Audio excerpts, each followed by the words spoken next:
স্বাগত mechanical YouTube চ্যানেলে। আজকের জব আপডেট ইন্ডিয়ান রেলের তরফ থেকে নিউ ভ্যাকান্সি বেরিয়েছে। তো প্রথমে বলে রাখি, ভ্যাকান্সিটি ওপেন ক্যাটাগরির জন্য না, এটি জিডিসি কোটায় যারা তারা এই ভ্যাকান্সিগুলি অ্যাপ্লাই করতে পারবে, কিন্তু ভিডিওটি যারা ফ্রেশার্স আছে তারাও দেখবে। তো এখানে কী আছে, assistant loco pilot, medical standard A1, আর জেনারেলের জন্য 649টি, এসসির জন্য আছে 125টি, এসটির জন্য আছে 63টি, টোটাল ভ্যাকান্সি আছে 837টি।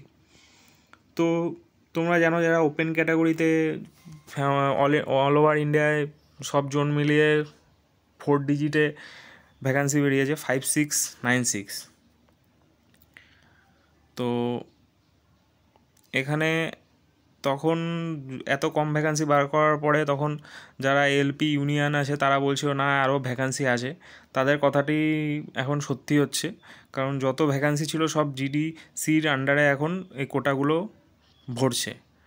ঠিক আছে, তো এখানে রেলওয়ে জানি না কী করতে যাচ্ছে। এত ভ্যাকান্সি ছিল, এখন ভ্যাকান্সিগুলো জিডিসির আন্ডারেই দিচ্ছে। যারা জিডিসি ইন্ডিয়ান রেলওয়ের এমপ্লয়ি আছে তাদের জন্য খুবই ভালো।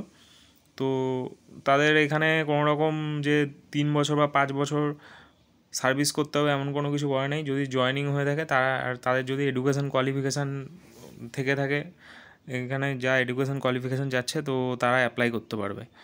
তো এখানে দেখতে পাচ্ছ এখানে আরও অনেক জায়গায় জিডিসির আরও ভ্যাকান্সি বেরোবে।